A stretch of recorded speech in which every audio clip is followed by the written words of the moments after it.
La adaptación neonatal es un proceso en el cual ustedes le van a tener que contrastar en la práctica. Lo que vamos a ver hoy día acá en la segunda hora, ustedes lo van a ver, porque la única forma de un curso teórico práctico es saber qué va a pasar y después demostrar que sí pasa, o en algunos que no pasan, y eso está mal, ¿sí? Entonces vamos a terminar con la parte de mortalidad. ¿Por qué nos preocupa esto? Porque todavía somos un país en los cuales tiene altas tasas de mortalidad neonatal. Somos uno de los más altos a nivel de Latinoamérica, ¿no? Entonces, todas las acciones que nosotros hagamos en relación a prevención, identificación de riesgos, manejo y tratamiento va a disminuir lógicamente esta mortalidad. Y para eso tenemos que hacer enfoque de riesgos. Ustedes en los diferentes hospitales tienen unas fichas, ¿no es cierto?, perinatales. En esas fichas perinatales están los riesgos que uno hay que saber para estar preparado al momento del parto, qué es lo que vamos a hacer o qué hacemos para que no suceda nada grave. Entonces vamos a ver tres niveles: uno en relación a factores sociales, otro en relación a factores maternos y el último a factores fetales. Dentro de los factores sociales, primero yo les digo, yo hablo más de lo que puedo mostrar, por eso a veces mis diapositivas no sirven, a veces sirven, a veces no sirven mucho. Me refiero para estudiar. ¿Sí? Los factores sociales son situaciones en las cuales está la gestante. Y ustedes van a tener que evaluar qué es lo que van a hacer. Por ejemplo, bajo nivel socioeconómico, ¿es un riesgo para la gestante? Sí, es un riesgo. Pero dentro del sector salud, ¿qué podemos hacer? Tenemos que contribuir con un granito de arena, porque esto es más una cuestión multisectorial. Ay, Antonio, ábreme la puerta. Creo que hay alguien afuera.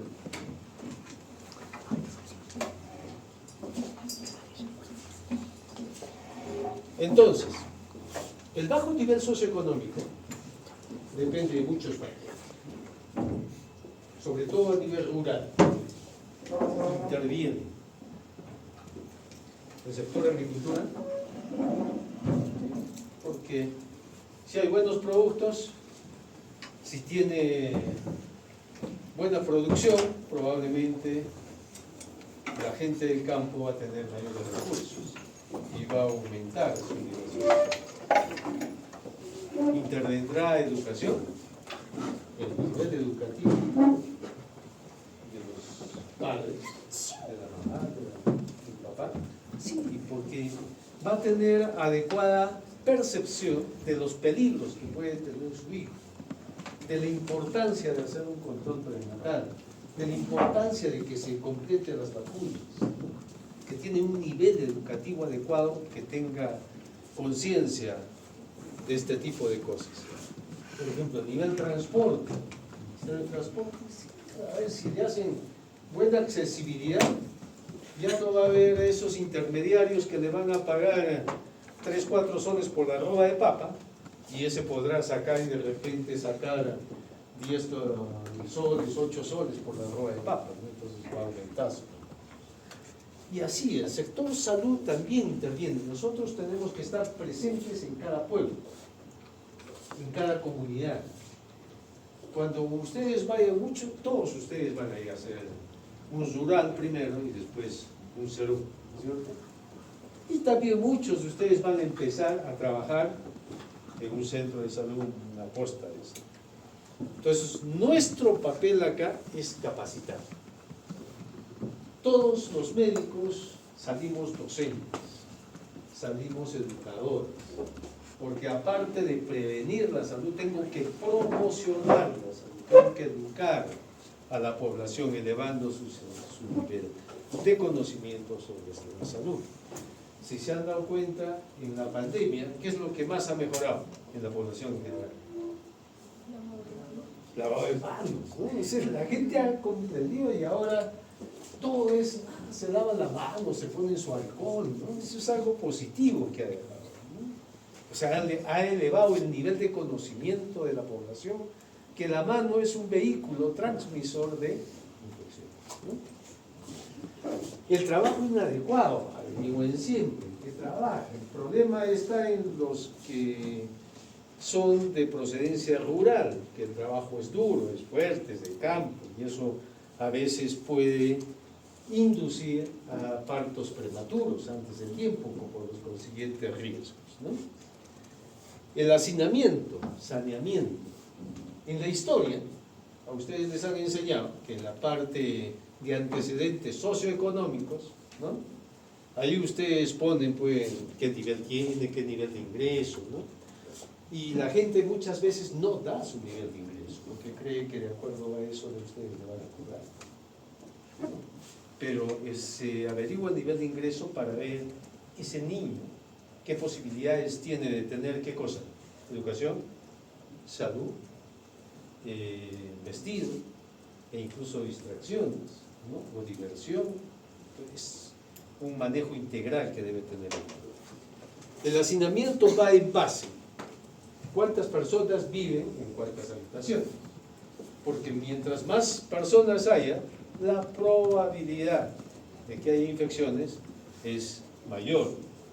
Si cuenta, ¿no? Con agua potable, muchas comunidades no cuentan con agua potable, de repente es un reservorio y un agua intubada, pero no es un agua tratada. Entonces eso también condiciona que la mamá pueda tener múltiples infecciones e incluso se puede desnutrir como consecuencia de todo esto, ¿no? Del aporte de esto. Madre soltera, ¿su riesgo? Sí. En las historias nosotros ponemos que averigüen. Madre soltera, conviviente, casada o viuda. Porque hemos tenido casos de mamás que durante la gestación, durante esos 9 meses, por algún problema o accidente, el padre fallece. La mamá no tiene un acompañamiento, igual que la madre soltera, no tiene un acompañamiento, sea de soporte económico o de soporte emocional, ¿no? Y es un riesgo, es como que se descuide. La madre soltera no le interesa, porque es un embarazo no deseado, porque si no sería conviviente, ¿no? Y al ser un embarazo no deseado, viene al hospital sin controles prenatales. Pues no se interesa si creció, personal de salud no sabe cómo va ese embarazo, si está creciendo lo que debe de crecer por mes, ¿no? Si no hay infecciones que tratar. Entonces es un riesgo para ese producto que va a venir. Uso de drogas. ¿Cuál es lo más usual? ¿Cuál es lo más frecuente que van a encontrar? Alcoholismo. En el campo es alcoholismo. Desde cuando yo hice mi salón, me acuerdo, a mí me llamaba la atención, yo hice mi salón en Calca, y ahí me quedé en Cusco. Vine a mi salón y me gustó Cusco, y después, bueno, me fui a la residencia y me regresé nuevamente a Cusco, así que estoy muchos años allá. Me llamaba la atención mucho en Calca. Estoy hablando a fines de los 80. Miraba que la gente venía de las comunidades con una galonera de plástico. Bajaban todos los domingos, ¿no? Hacían mercado, traían sus productos y en esos tiempos todavía he visto intercambio. O sea, intercambiaban cosas, ¿no? Y muchas cosas vendían. ¿Qué se llevaban? Recuerdo la sal, así la sal de maras en forma de piedras. Lógicamente sale más la no yodada, lo que ahora sí es yodada. Y por lo tanto 30% de los niños tenían bocio. Joto le dicen, ¿no? Muchas palabras en quechua he aprendido. Y tenían su galoncito, entonces yo digo, ya se lleva su fideo, su arroz, ¿no? ¿Qué pensaban que era aceite? No había sido aceite. Había sido alcohol. Ese alcohol que venden en cilindros, ¿no es cierto? Ese alcohol que después he visto también en Belén Pampa, en bacterias que tienen. Entonces la gente trabaja todos los días con alcohol. Y cuando yo iba a las comunidades, ustedes van a ver, siempre toman chicha.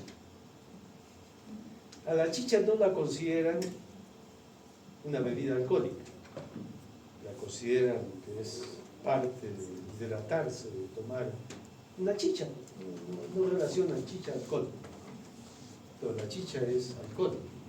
Y muchas veces ese alcohol sirve para cabecear la chicha, o sea, para darle más punch, ¿no? ¿Entienden? Ese es el más frecuente.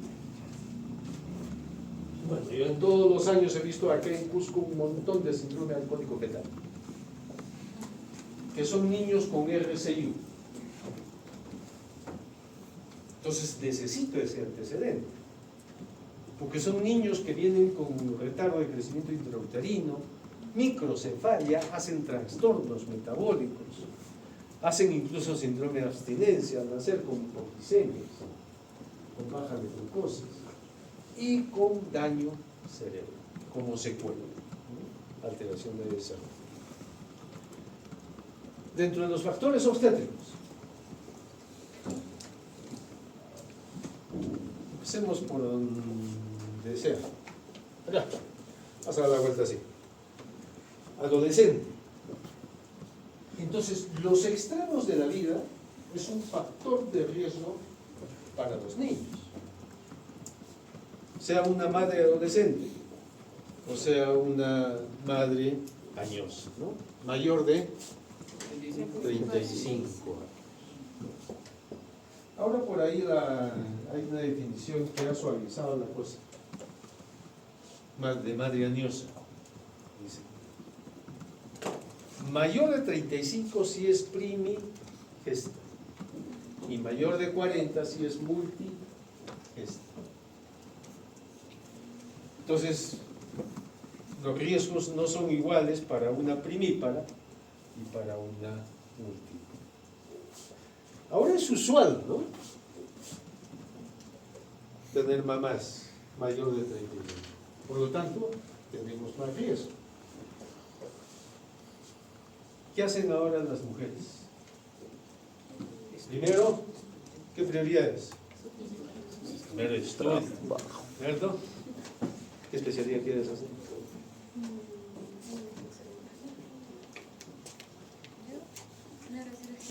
Neurocirugía. Pero en estos tiempos ya no hay que hacer neurocirujana sola, ¿no? Hay que hacer una subespecialidad. Es como en la pediatría, ¿no? Unos somos neonatólogos, como en mi caso, hay otros pediatras infectólogos, pediatras neurólogos, pediatras cardiólogos. Entonces, buscamos otra cosa más. Y después, oye, pero ¿te gusta enseñar? Una maestría, ¿no? Y si es en docencia, mejor, ¿no? Otros 2, 3 añitos más. ¿Y por qué no un doctorado? ¿Y por qué no viajar por el mundo a los congresos? Y cuando se dan cuenta, ya están cerca de los 40. Pero dicen, no, me falta algo.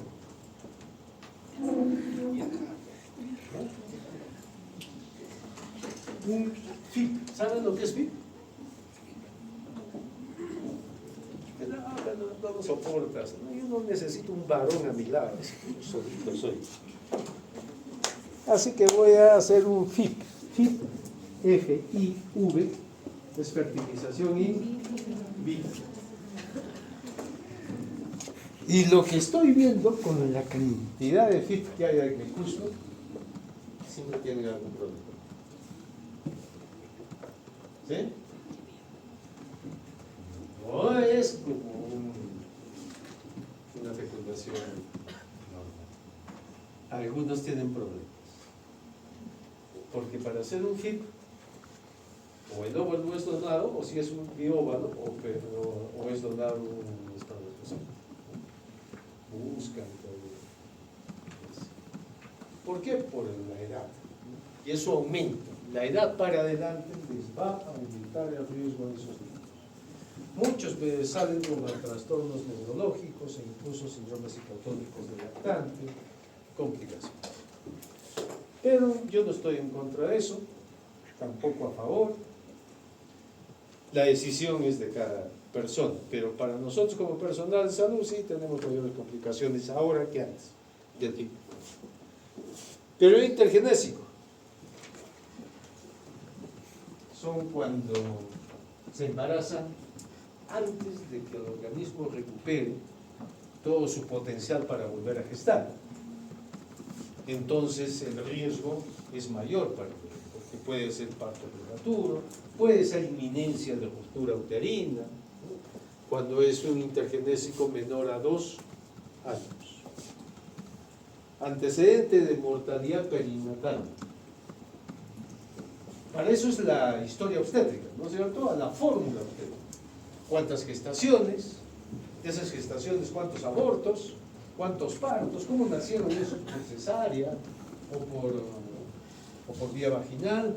De esos, ¿qué mortalidad hubo en sus anteriores hijos durante el periodo neonatal o perinatal? Eso me da una idea de que el siguiente hijo, lógicamente, que tiene mayor riesgo, ¿no es cierto? De que le pase algo. Bueno, los embarazos no deseados va en base al descuido, ¿no? De no controlarse. ¿Cuántas niñas, sobre todo, han llegado al hospital por cólico? Y la mamá, la abuela, mejor dicho, del niño, no sabía que su hija estaba embarazada.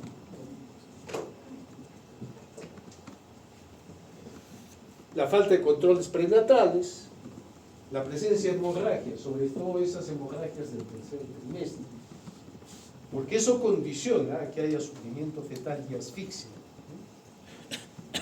Infecciones, por ejemplo, una infección urinaria, una pielonefritis, fiebre materna de etiología a determinar, una corioamnionitis, RPMs prolongados con riesgo de corioamnionitis, ¿no? Infecciones de las membranas ovulares.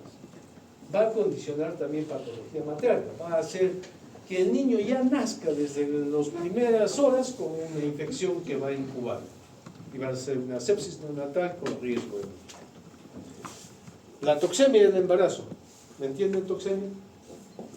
Toxemia del embarazo conocido como hipertensión del embarazo. La hipertensión en la mamá gestante puede ser crónica o inducida por la gestación. ¿Qué significa crónica? Que ella antes de embarazarse ya era hipertensa, y otra es que no era, y que durante el embarazo, sobre todo en el segundo mitad del embarazo, hacen una hipertensión, que se llama preeclampsia. Distocias de parto, que hay que determinar. Felizmente ahora casi la mayoría del centros de salud por ahí tienen un ecógrafo para determinar cómo está en oblicuo, está en podálico, está en transversa, occipito posterior. Las amenazas de parto prematuro. Cuando ya hay una amenaza de parto prematuro, quiere decir que algún problema hay, algo que condicione que se inicie prematuramente el inicio del trabajo de parto. Entonces, acá hay que tratar de averiguar cuál es la causa, necesita reposo, necesita tratamiento. De repente hay una infección no identificada que está induciendo producción de citoquinas, que está induciendo también contracciones uterinas. RPM. ¿Sabes lo que es eso? ¿Sabes RPM? Ruptura prematura de membranas. Ruptura prematura de membranas. ¿Qué significa ruptura prematura de membranas? No, tú di no. Sí.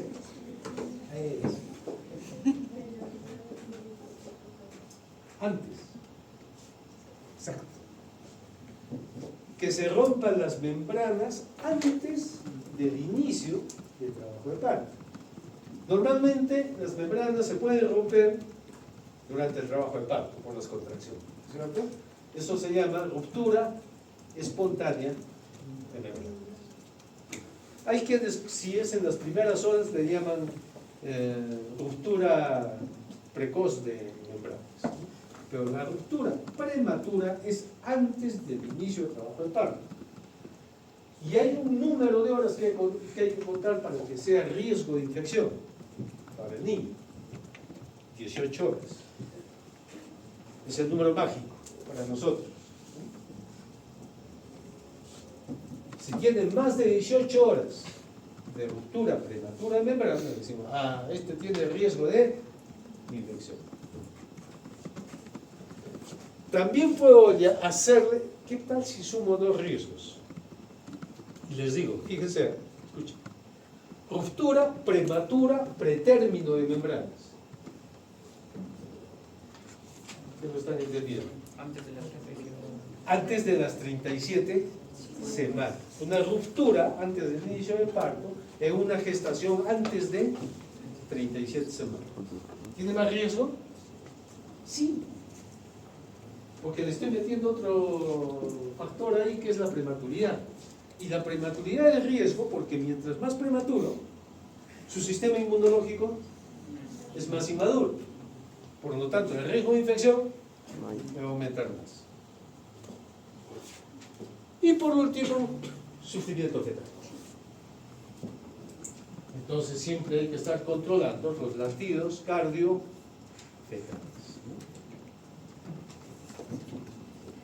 ¿Cuándo decimos que es bradicardia fetal? Paralelo hacen obstetricia, ¿cierto? Menos de 120. Taquicardia fetal. Más de 100. ¿Qué es diferente a cuando el niño nace? Cuando el niño nace, para mí, bradicardia neonatal va a ser menos de 100. Y eso está dentro de los márgenes de normalidad para iniciar o no reanimación.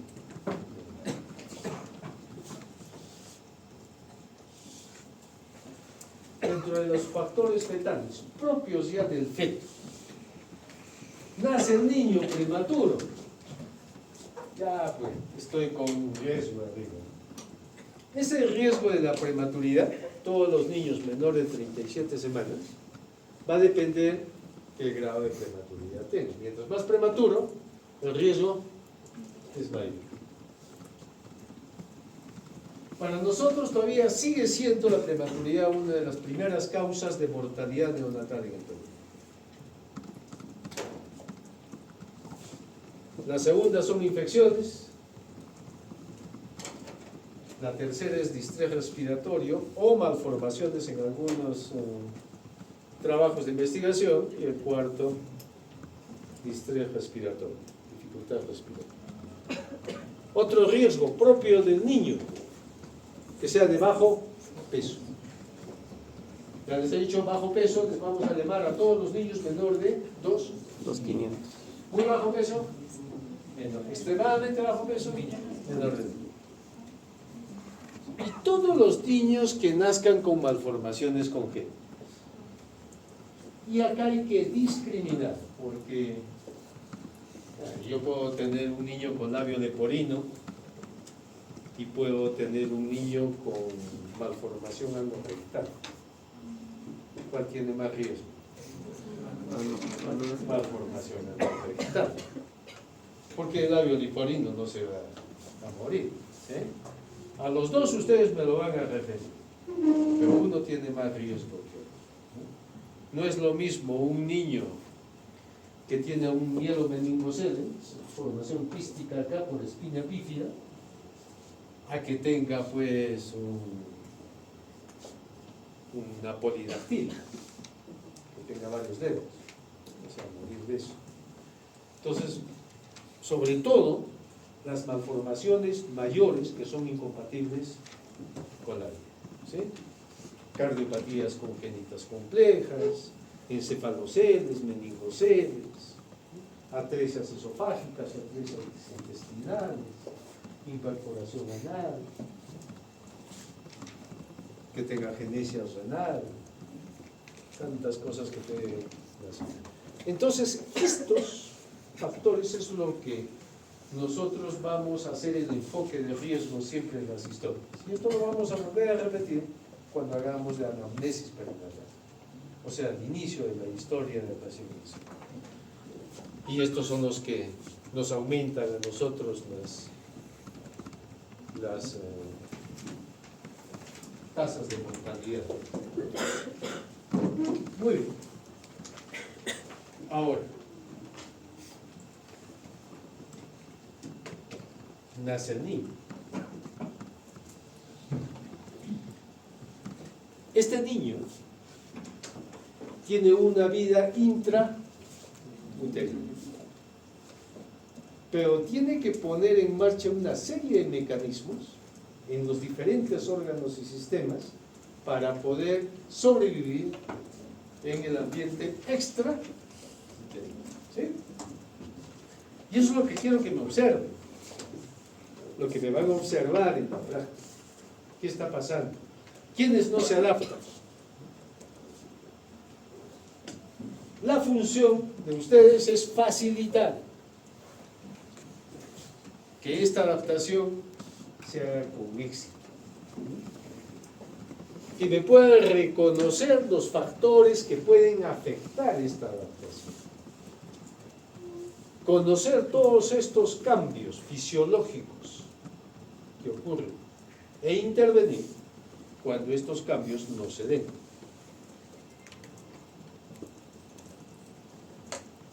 Entonces, todos estos cambios que vamos a conocer entre hoy y el jueves implica la adaptación de los diferentes órganos y sistemas y puesta en marcha de todos estos nuevos mecanismos después del nacimiento, ¿no? Para que pueda tener con éxito esa transición de la vida intra a la extrauterina. Un adagio, un proverbio inglés que dice: existen dos días muy peligrosos en nuestras vidas. El primero, que es el momento del nacimiento, en las cuales hay muchas complicaciones y va a depender de nosotros. Y el último, ¿no? El último día de nuestra vida, de nuestra existencia.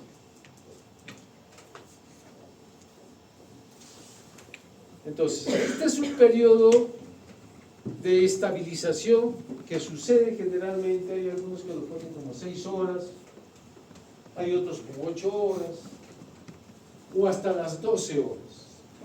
¿Dependiendo de qué? Dependiendo muchas veces de la edad gestacional, en las cuales va a haber estabilización respiratoria, cardiovascular y de la temperatura, que son básicos. Y estos 3 cambios es lo que más yo voy a hacer énfasis, ¿no? Casi el 90%, a pesar de su presencia en sala de partos, estos bebés les va a ir bien. Van a nacer, van a llorar, van a respirar, no tienen que hacer nada. Pero hay un 10% en las cuales van a tener algunas complicaciones, por lo tanto necesitan de nuestra presencia, de nuestra ayuda, para poder sobrevivir en el ámbito extrauterino.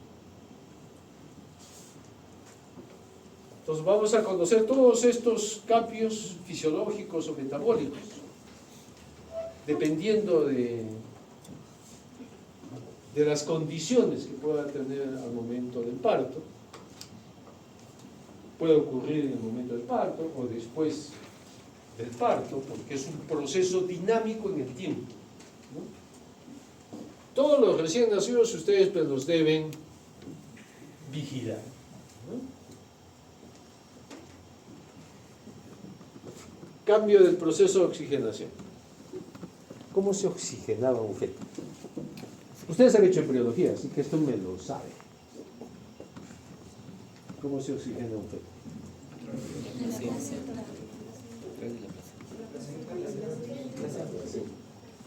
¿Cuál es tu saturación de oxígeno? 98. En Cusco 98.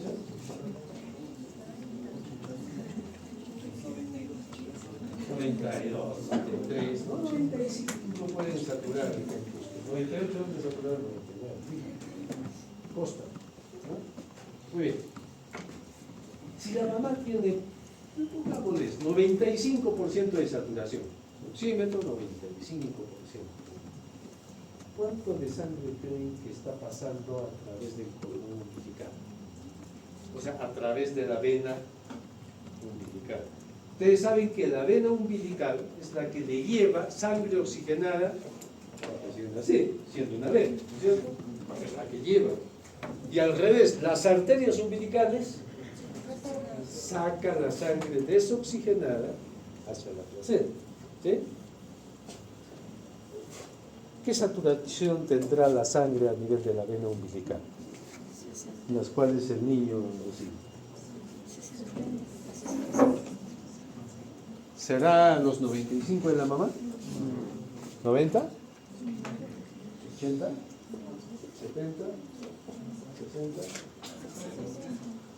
Ya mucho. 80. O sea, a través de la vena umbilical le llega 80%. O sea, el 80% de la hemoglobina que pasa a través de la vena está saturada con oxígeno. Eso significa la saturación de oxígeno.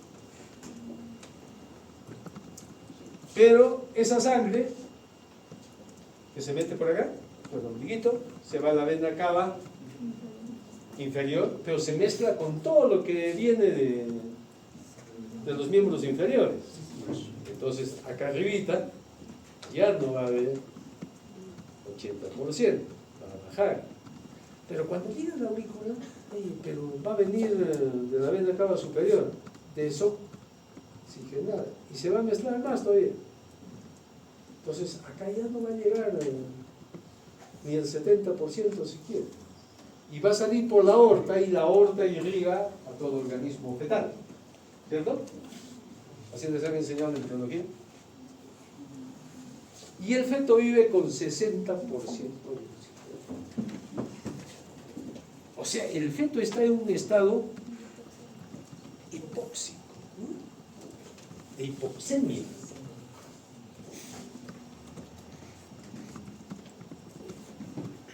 Entonces, cuando nace ese bebé, va a comenzar a respirar, va a comenzar a aumentar la presión arterial de oxígeno en su sangre. Y gradualmente, ¿no?, pasa del 58 o 60% cada minuto que pasa, hasta llegar aproximadamente a los 10 minutos a un 90 a 95%. 10 minutos.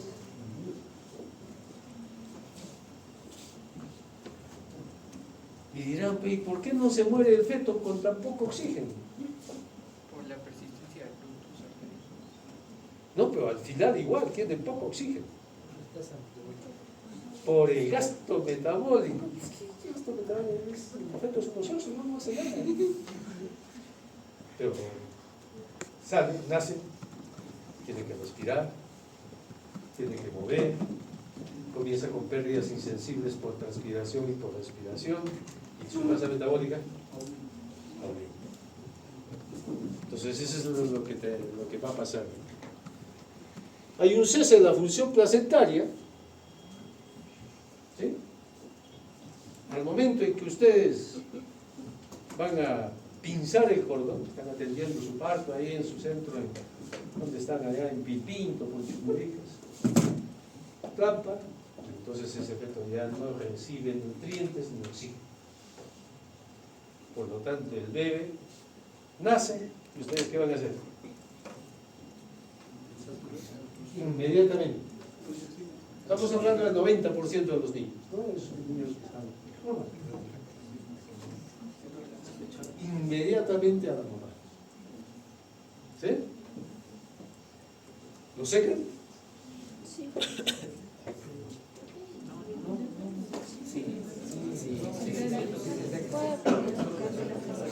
Lo primero que se debe secar es la cabeza. La cabeza es la cuarta parte de la superficie corporal de un bebé. Entonces imaginen la cantidad de calor que va a perder si ustedes no lo secan. ¿Se seca el dorso? Sí. Todo el dorso. Además, la estimulación también es proveída por ese estímulo táctil que ustedes hacen al frotar el dorso. ¿Se secan las manos?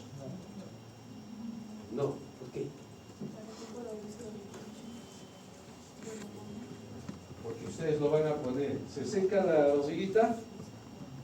No. Va a ir barriguita con barriguita con la mamá y sus manitos así, para que pueda buscar eso. Por olor, por olfato, se acerca, recta, como un reptil va a acercarse, así. El niño patea, ¿no? Cuando lo pongan sobre la mamá, van a notar que el pie hace esto. Y al hacer esto, avanza. Y sigue pateando, hasta avanzar, ¿no? O sea, no es tan inútil el niño. Tiene su función. ¿Para qué? Para cumplir con el otro objetivo, alimentarse. Y el niño a los 10-15 minutos, hasta de parto por cesárea, yo he logrado que ese niño, con el permiso del anestesiólogo, ponerlo en contacto y ese niño ha logrado. ¿Cuándo no podrían hacerlo? Si el bebé nace muy prematuro, ese necesita atención inmediata, o si el niño nace asfixiado. O sea, que nazca, no respira. Ahí van a pasar el proceso de reanimación. Ahí es corte inmediato y reanimación. Igual, ¿quién hace la eliminación, por ejemplo, de la bilirrubina? ¿Quién hace la eliminación de la bilirrubina? El hígado de la mamá. Ustedes cortan el cordón y ese hígado va a tener que adaptarse, va a tener que eliminar y metabolizar su propia bilirrubina. Por eso la mayoría de los niños hacen ictericia. Y a eso se llama ictericia fisio. Casi un 60% de niños a término y 80% de los prematuros hacen ictericia fisiológica. Igual el riñón, ¿qué se elimina por el riñón? Los productos de desecho, ¿no? La urea, la creatinina. ¿Quién la eliminaba adentro? El riñón de la madre. Cortan y ese riñoncito tiene que funcionar, ¿no? Entonces la tasa de filtración glomerular se va a ir estableciendo poco a poco en las siguientes horas. En los siguientes días va a aumentar cada vez esa tasa. Primero hay una fase oligúrica, ¿no es cierto? El señor como que se ve estresado y después pasa a una fase oligúrica.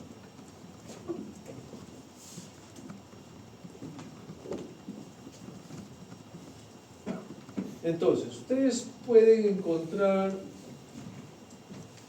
atender 100 recién nacidos y los 100 se comportan en forma diferente. Entonces, ¿qué tenemos que hacer? De acuerdo a cada paciente, pues tenemos que actuar, ¿no? Hay quienes la tienen muy fácil, hay quienes tienen un poco complicada, hay quienes se van a tener que hospitalizar. Por ejemplo, la termorregulación. En la mayoría de los casos, 6-8 horas, termorregulado. Prematuro 34 semanas. Me va a demorar todo un día. 2 días.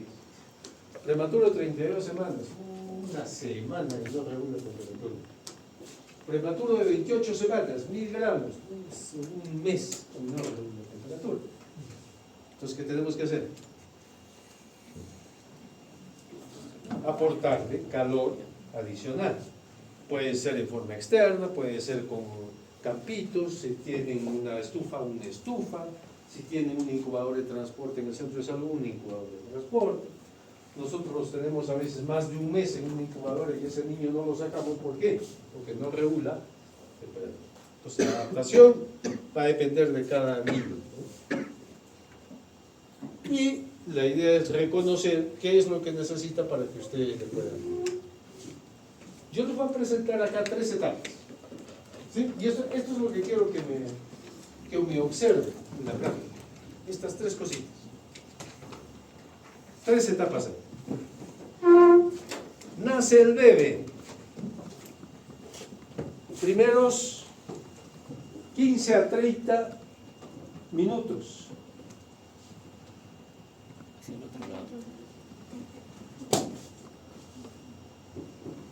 Ya me fui, ya me terminé. Hay una flechita esa vaca. ¿Está? No. Imagen. ¿Dónde estoy?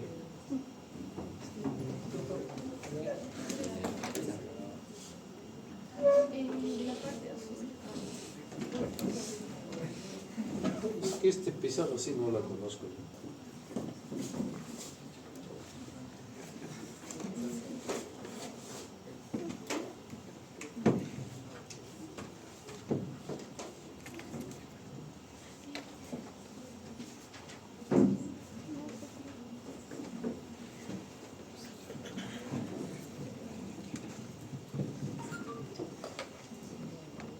Oye. No.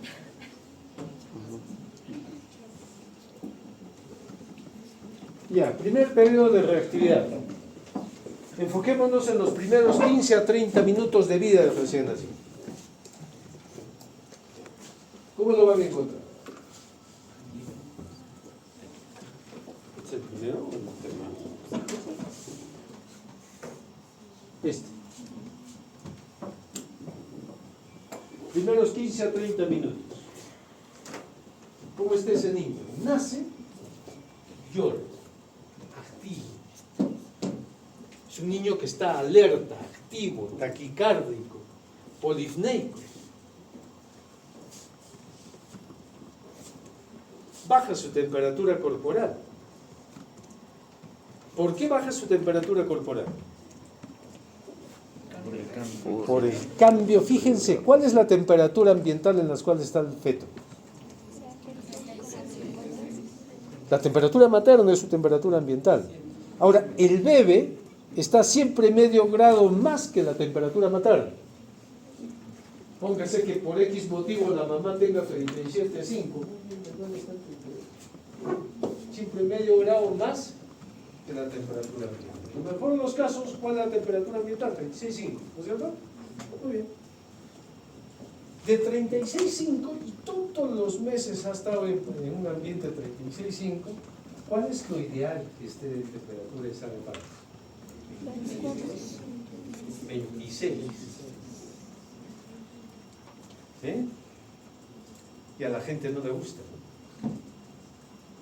Todos me apagan el calefactor, me apagan las cunas de calor radiante. ¿Por qué? Porque todo el personal está sudando. Entonces no le gusta y me lo apagan. Están pensando en ellos, pero no están pensando en el bebé. Ustedes van ahí a sala de partos alguna vez y más o menos capten si esa temperatura está en 26 grados. Si fuera 26 grados, de un momento a otro, 36,5 ambiental, 26 grados ambiental. ¿Sí? De un momento a otro. Es como que ahorita, ¿cuánto estaremos? ¿21 acá? ¿20? 20 grados estaremos, está haciendo calor. Y de repente los salimos y allá está 10 grados, 10 menos. 10 grados. Sientan eso es lo que sienten recién nacido. ¿Ok? Entonces, desciende su temperatura corporal por estos cambios y está atento, a veces abre los ojos, ¿no? Alerta, está llorando. ¿Ruidos cerebrales? No hay. Porque el feto, su intestino no tiene aire. ¿Cuándo empieza el aire? Cuando empieza a llorar. Cuando empieza a respirar, a llorar, recién ingresa el aire. Entonces, en los primeros 15, 30 minutos, esos intestinos no tienen aire, no tienen ruidos hidroaéreos y disminuyen.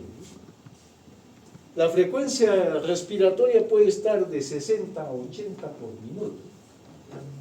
Ya les di datos de frecuencia cardíaca, ¿no es cierto?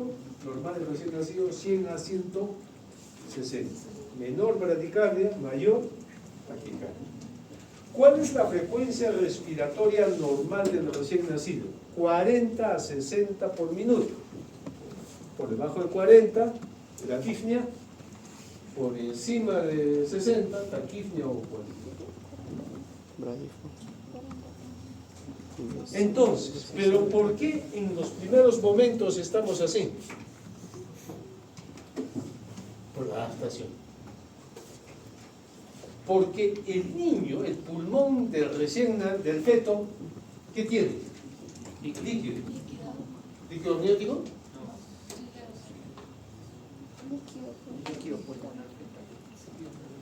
Líquido pulmonar. Si bien es cierto, el feto está en las bolsas amnióticas, en un globito de agua,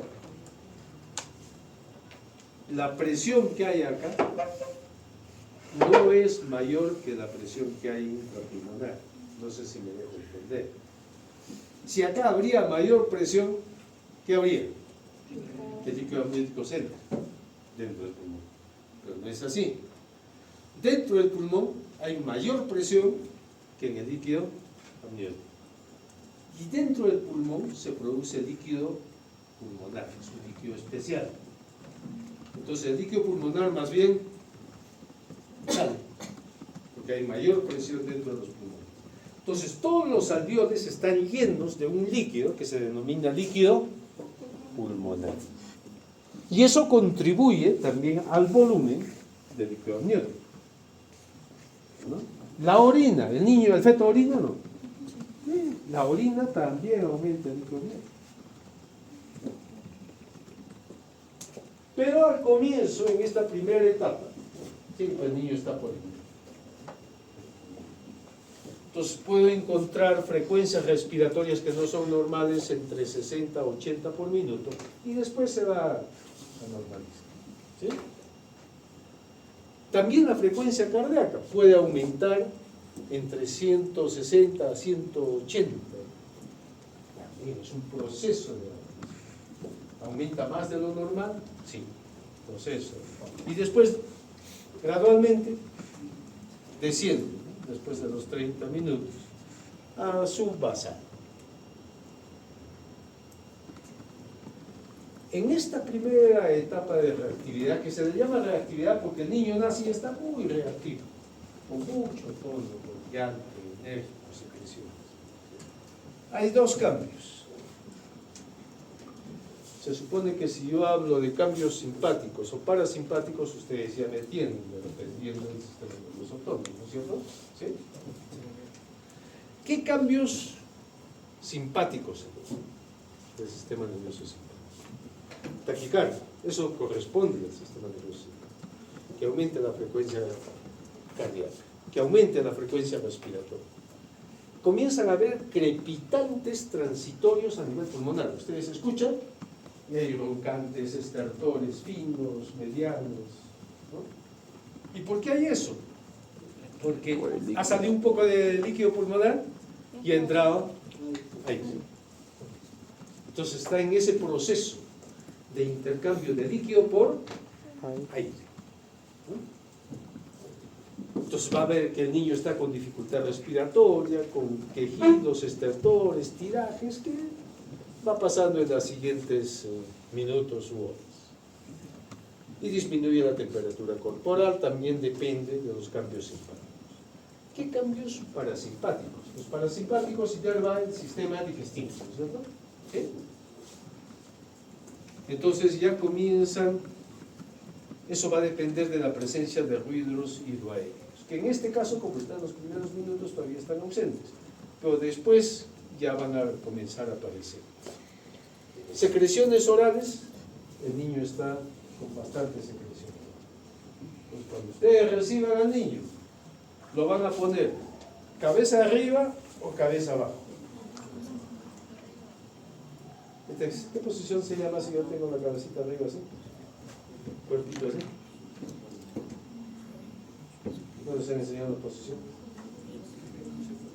Semi-fold. ¿Qué pasa si la cabecita está hacia abajo y el cuerpito hacia arriba? ¿Qué posición? No me digan que no. ¿Quién les enseñó semiología? Trendelenburg. Entonces acá le ponen en posición Trendelenburg. ¿Por qué? Para favorecer la eliminación de las secreciones por gravedad. Hay tonos cardíacos fuertes, irregulares, y hay cianosis bucal y de extremidades distales. Y eso es normal, ¿no? En los primeros minutos u horas. Eso se llama acrocianosis. La acrocianosis es un proceso de adaptación del color. El niño, el feto, ¿qué color tendrá? ¿Está rosado el feto? Usted, el feto, ¿ah? Acá adentro. ¿Qué color tendrá? ¿Qué es? Es pálido. Porque está con vasoconstricción periférica. Básicamente. Es pálido. Pero cuando nace, cuando ya comienza a respirar, comienza a aparecer zonas rosadas y zonas cianóticas. Entonces, normalmente en el proceso de adaptación, las manitos y los pies en la zona de la boca se le ve moradito. A eso se le llama acrocianosis. Y poco a poco se va a volver rosadito. Segundo, etapa de adaptación.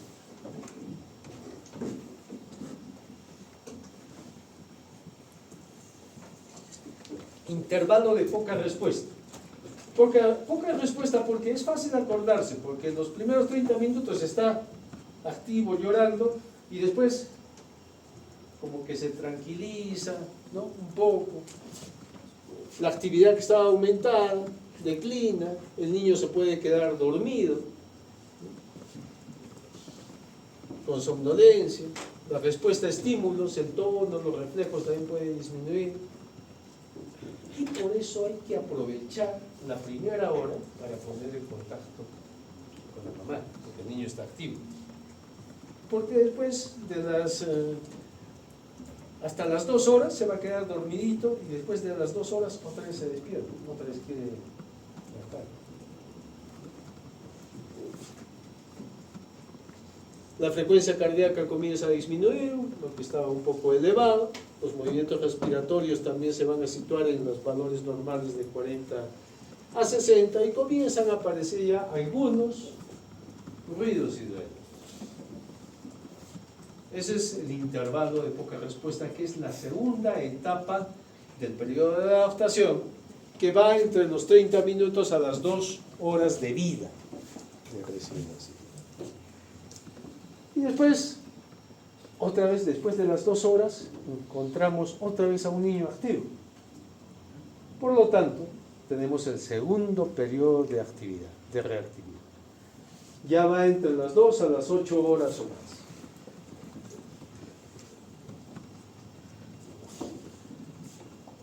Ya se vuelve más activo,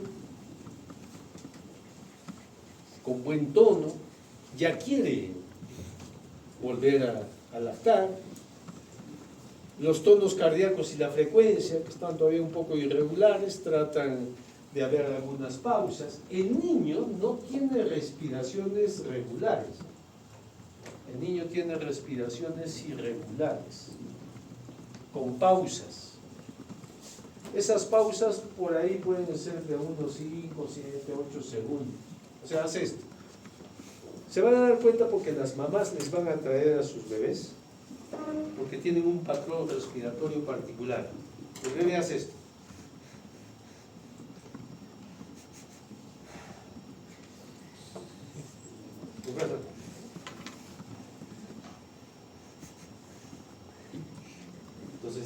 dice?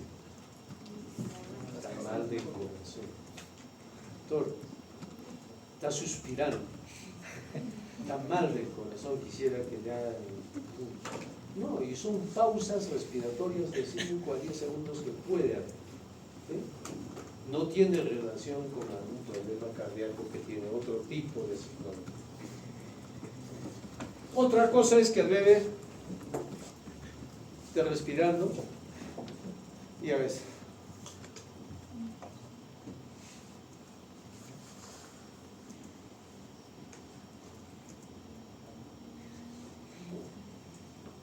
no respira. ¿Qué se llama? Apnea. Pero eso es si cese la respiración por más de cosas establecidas de definiciones operacionales, más de 20 segundos. Ya, eso es patológico. ¿Sí? Ahí ya va a decir, oye, eso es usual, por ejemplo, en prematuros. Porque el prematuro va a tener un problema de adaptación respiratoria. El prematuro tiene eso. ¿A ustedes saben una gente? Agua. Tomen aire. Quédense sin respirar.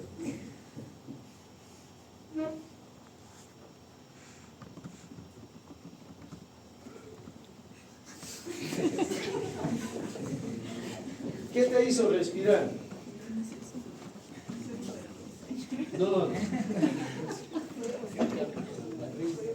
¿Qué te hizo respirar? ¿Por qué te estás quedando sin respirar? ¿Qué te hizo que hagas esto? ¿Te desesperas? Pero algo te hizo respirar. Y lo que quiero llegar es a la fisiología. ¿Sí? ¿Qué pasa cuando ustedes dejan de respirar? ¿Qué cambios están viendo? ¿Ah? Está aumentando el CO2, ¿no es cierto? Dejé de respirar, aumentando la presión arterial de CO2. ¿Qué pasa con el oxígeno? Está disminuyendo la presión arterial de oxígeno. ¿Qué pasa con el pH en la acidez? Comienza a disminuir también el pH, ¿no? Cada vez está de 7,4, que es lo normal, 7,3, 7,2, 7,15, 7,10, ¿no? Va disminuyendo. ¿Y eso a dónde va? ¿Quién lo capta? ¿Quién lo capta esos cambios bioquímicos? ¿Quién capta? En el seno carotídeo, ¿cierto? Muy bien. ¿Y de ahí a dónde va?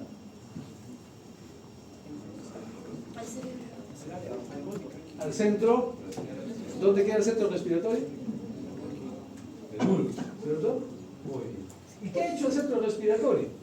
Ha captado, analizado esto, interpretado. No es como cuando ustedes van a recibir un análisis de gases arteriales. No sé qué se nos va a pagar en la historia. No sé para qué lo pidieron, pero el bulbo haría eso, ¿no? Uy, ¿qué decimos? No, pero el bulbo es inteligente, ¿no? Ha leído, ¿no? E interpretado, saca conclusiones el bulbo. Dice, oye, mira, está el oxígeno bajo, el CO2 alto, el pH bajo, está haciendo acidosis metabólica. Entonces, a ver, ¿quién me puede ayudar acá? ¿Quién le ayuda al bulbo? ¿Quién le ayuda al bulbo? ¿A quién le ordena? A la corteza, ¿no? ¿Y qué hay en la corteza? En la corteza cerebral hay los homúnculos, ¿no? Cada sitio maneja algo. Entonces van de esos homúnculos que me manejan, ¿qué cosa? ¿Qué músculos? Accesorios de la respiración. ¿Cuáles son? Diafragma, que está relajadito y de repente dice, ¡ay, diafragma ocioso! Contrae. Contrae, presión negativa, expande el pulmón y respira. ¿Te dan la secuencia? Ok. Eso ocurre en un niño normal, externo. Al prematuro le llega. No importa un COVID. Viene Dafne y sigue Dafne. Un minuto. Sigue Dafne. ¿Por qué?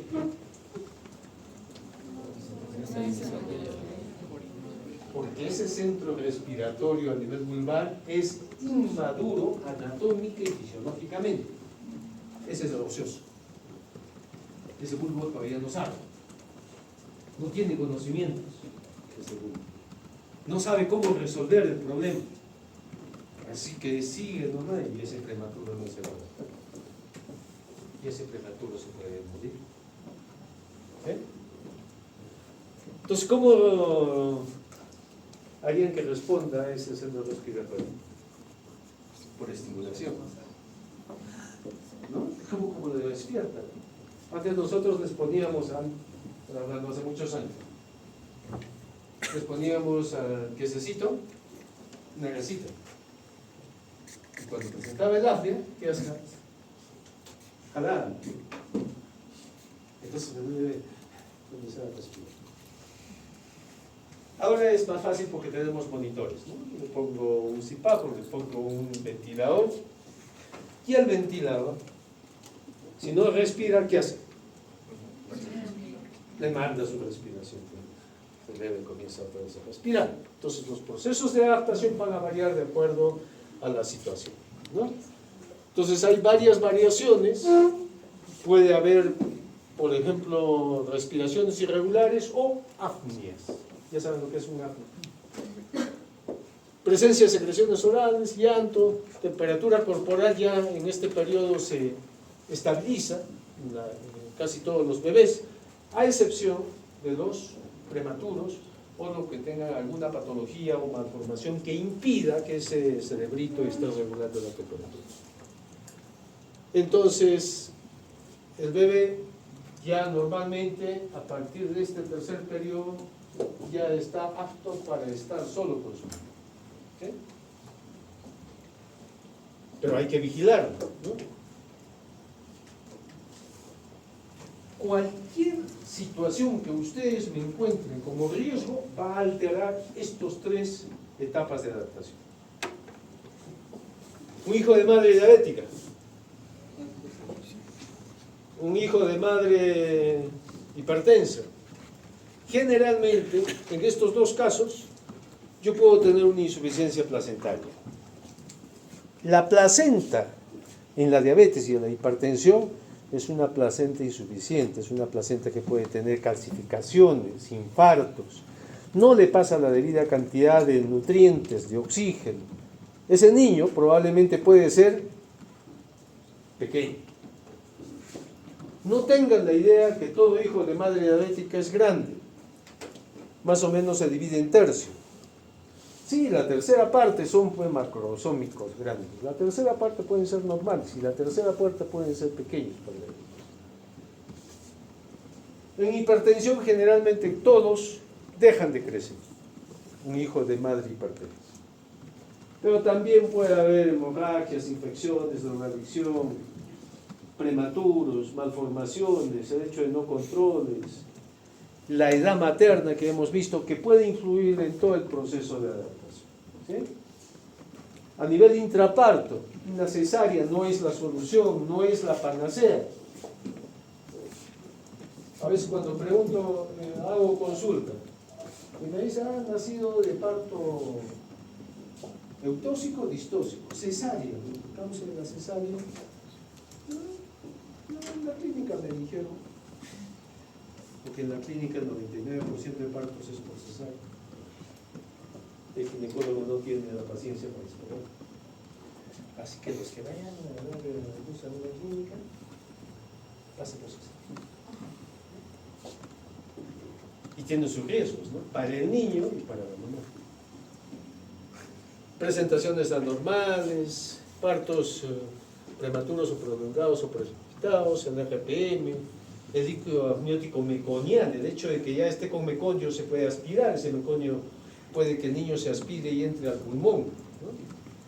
frecuencias cardíacas fetales anormales, anestesia general, prolapso del cordón, parto instrumentado, todos tienen su riesgo.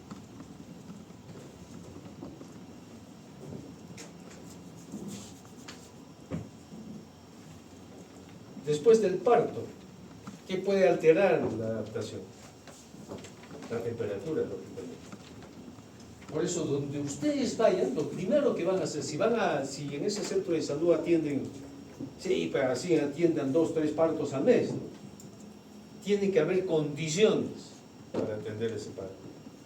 Y las condiciones de temperatura, y que no falte nada, de que haya oxígeno, de que vaya una bolsa de reanimación. Puede que no tengan ningún factor de riesgo, pero ¿quién no les dice que durante el parto se presenta recién el riesgo? Que ustedes no lo identificaron antes. Entonces tienen que estar preparados para cualquier factor de riesgo que se presente durante el parto o después del parto. Que haga un apnea, como ya me adelanté a decirles, o que tenga un Apgar bajo, y tienen que estar preparados para reanimar eso, porque no hay otra. Ustedes tienen que actuar tal cual. No es que lo que yo les voy a enseñar es exclusivo. Yo no les voy a enseñar acá cuidados intensivos, nutrición parenteral, ventilación mecánica invasiva, no invasiva, con volumen garante, con sincronizada, con controlada. Que quiera ser pediatra se lo voy a enseñar. ¿Sí? Ustedes me van a aprender todo lo que necesiten para salvar a un bebé, para referir a un bebé, para dar la primera asistencia. Un síndrome de dificultad respiratoria que se puede presentar, primero, hagan un CPAP artesanal, lo tienen que saber y refieren adecuadamente. Anemia, hemorragias, está en shock, mínimo, que tienen que saber sacarlo del shock, poner un endovenoso y referir, ¿no? Si hay anomalías congénitas, ¿cómo lo refieren? Traumas obstétricos, prematurez, un prematuro básico. ¿Cómo regulo la temperatura? No tengo incubador de transporte en mi centro de salud. ¿Cómo lo mandan? Con mano. ¿Envuelto? En pañales negros. Sí, como una momia. Algodoncito. Sí, lo pueden mandar así con bolsa. En una bolsita que ya les expliqué, ¿no es cierto? ¿Cuál es la idea? ¿Qué otra cosa pueden hacer? Contacto piel a piel. Mamá canguro, papá canguro, tío canguro, interno canguro, serum canguro, si no hay otra persona, pero el contacto piel a piel. Mira, mi piel a qué temperatura está, mi abdomen. 36. Ese es mi abdomen. Entonces fíjense, yo le daría en contacto piel a piel, le daría 36 grados de transmisión de calor. En los pies sí tengo 35, ¿no? Es más frío. Entonces tengan en cuenta todas esas cosas. Otros factores que pueden alterar la adaptación: la ingestión, medicamentos y drogas. Hay estudios, no sé si el problema es que a ustedes siempre les gusta hacer estudios retrospectivos, descriptivos, pero sería interesante saber desde los primeros meses una gestante que toma. Yo les aseguro que el 100% de gestantes algo ha tomado. No se salva nadie que algo han tomado de medicamentos. ¿Qué medicamentos? ¿Y cómo interfiere eso? ¿No? Hay quienes, por ejemplo, pueden tomar por lo mínimo un antiemético para una hiperemesis, o un paracetamol, un cesado, por ahí tuvo su estudio. Pero todos han tomado, no hay nadie que no tome algún medicamento. Y hay medicamentos que pueden interferir fisiológicamente en la adaptación de las personas. Entonces hay que tener mucho cuidado con ese tipo de mecanismos que pueden producir malformaciones, o RCUs, o alterando mecanismos fisiológicos. Por eso se debe conocer, no es recetar por recetar. ¿Qué pasa si tiene una gestante? Bueno, yo no soy obstetra, No sé nada de obstetricia. Bueno, sí algo sé, ¿no? Pero no soy el especialista. Pero ¿qué pasa si ustedes me dan sulfas a una gestante para una infección urinaria en el tercer trimestre? En el tercer trimestre, en el último mes. ¿Qué hacen las sulfas?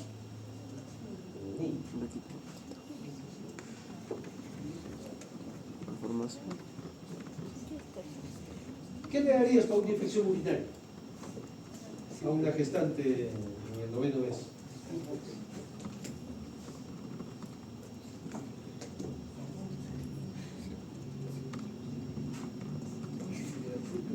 Tú le darías cipro, ¿no? Nitrofurantoína. ¿Eso me queda? ¿O qué? No sé qué te escuché. Interpretando nitrofurantoína. ¿Tú qué le darías?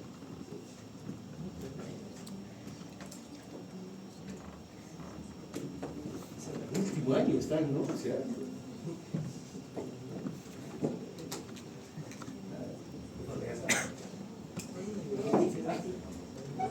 amoxicilina. ¿Tú qué le darías?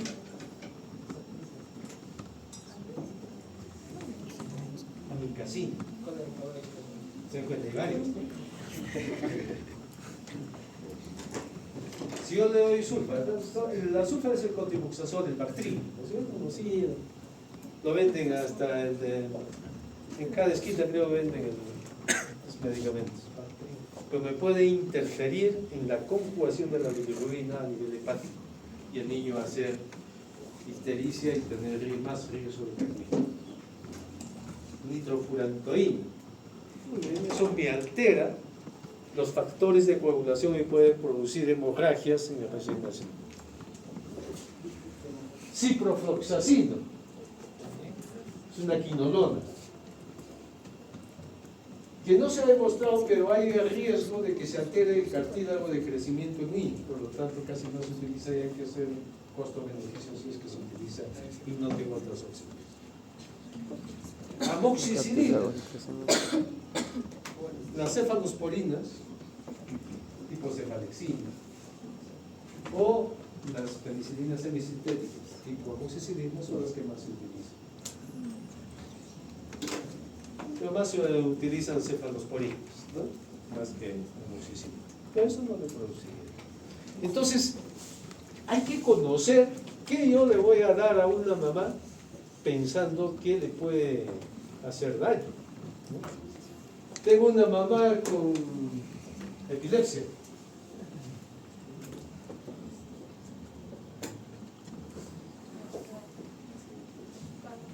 Ya tengo fenitoína, fenobarbital, ácido valproico,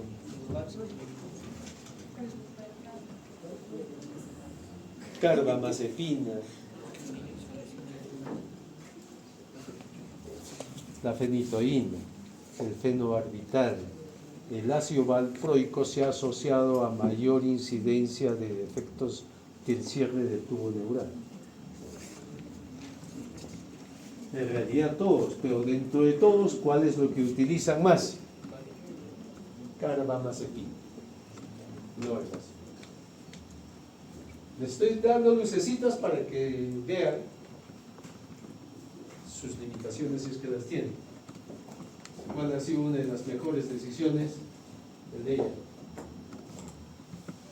¿Por qué? Es preferible y lo mandan a aguja a un especialista. Pero no, si no saben, y eso es en general en medicina, no traten de dar una receta por darla. Revisen antes. Ahora es más fácil, ¿no? Les cuento qué hacía yo en mi Miserún. En mi Miserún yo iba, hice mi Miserún en Calca, como les dije, que tenía duda. Me decía la señora, yo siempre tenía todo un arsenal de libros en el camerino. Un gatito.